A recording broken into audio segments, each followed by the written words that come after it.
Have you been diagnosed with depression and struggle with sadness? Maybe you're scared of being criticized. Loss of interest, aches, and pain. I'm always thinking something terrible. Ask your doctor about Effects or Exile. Ask your doctor about Cymbalta. Talk to your doctor about Zoloft. So talk to your healthcare professional. Get with your doctor today. Your doctor. Tell your doctor. Contact your doctor immediately. Talk with your doctor.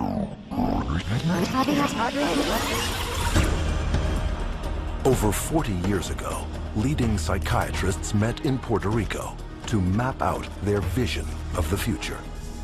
We see a developing potential for nearly a total control of human emotional status, mental functioning, and will to act. Their plan? To create by the year 2000 a range of psychiatric drugs regulating every aspect of human behavior. 100 million people worldwide are on psychiatric drugs. How did this happen? Psychiatrists convinced them they were sick. They want you to think you're diseased from birth, and that all those experiences of life, childhood and adolescence and teenage years and adulthood and being a senior citizen, that these are all various stages of disease. Because let's face it, we've all been depressed at one time. We've all been anxious at one time. These are normal emotions that we feel. Every emotional and spiritual problem is reduced to a label. And of course, all of those diseases require pharmaceutical treatments. This is big, big business. Every time you throw something into the system that's foreign to the system, you're creating imbalances elsewhere within the system. The body changes as a result of taking the medication, so when you stop taking the medication, the body's got to change back to the way it was before, if it can, because it can't always.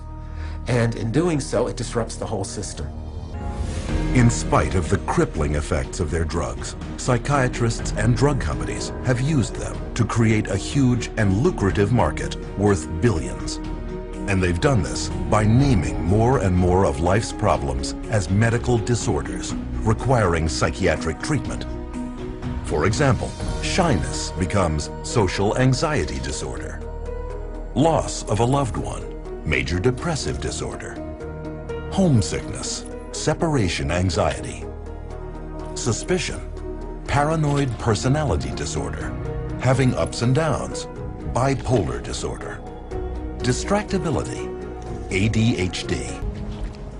Psychotropic drugs are mentioned in movies and television, such as Prozac on the TV series The Sopranos, and Zoloft, a product placement in the film The Sixth Sense. This mountain of marketing is not confined to broadcast media only. Print, too, is inundated with drug propaganda, masquerading as news and information. All you have to do is look at any accepted magazine in America today, whether it be on even a women's journal or a men's journal. There's always some type of pharmaceutical product that's being focused. And they've gone so far as to give away free samples. All you have to do is write in this coupon. And the psychiatric drug message has even infiltrated the taxpayer-supported public radio. As long as we have direct-to-consumer advertising and the marketing dollars the pharmaceutical companies put into it, you will not hear a companion story or any information about a school shooter or a person who went to their work and killed all their family members and friends. You will never hear whether or not they were on a medication. This story has protected psychiatrists and their drugs for decades. To understand why one hears it so often, one need look no further than the bottom line. As parts of large corporate giants, today's media companies are in the business of making money.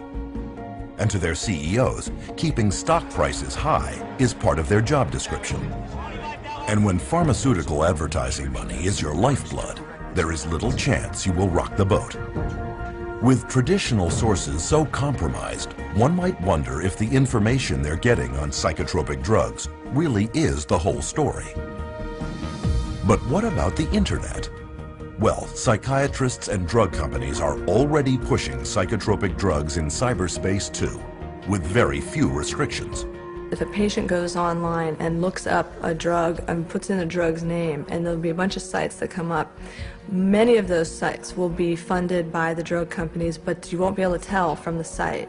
You'd have to, dig up, if at all. You may have no idea that that site was funded at all by the drug company.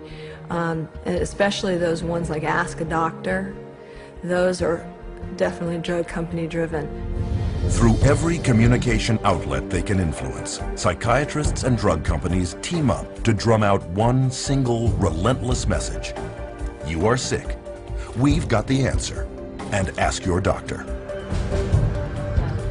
Women are a special target for these campaigns, both through magazines and daytime talk shows.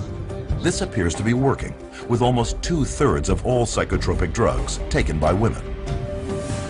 We don't get the full truth because the media is owned by Big Pharma. You just turn on your radio or open your newspaper and you'll find ads. They're not going to bite the hand that feeds them. They don't tell the truth. It's a vicious cycle because the more these drugs are marketed, the more people want to take them. The more money goes to pharma to market more drugs. But despite their success, psychiatrists and the drug companies they work for are not satisfied only with media campaigns. So their next strategy is, how do you convince even more people to take psychotropic drugs, all the while remaining a hidden influence?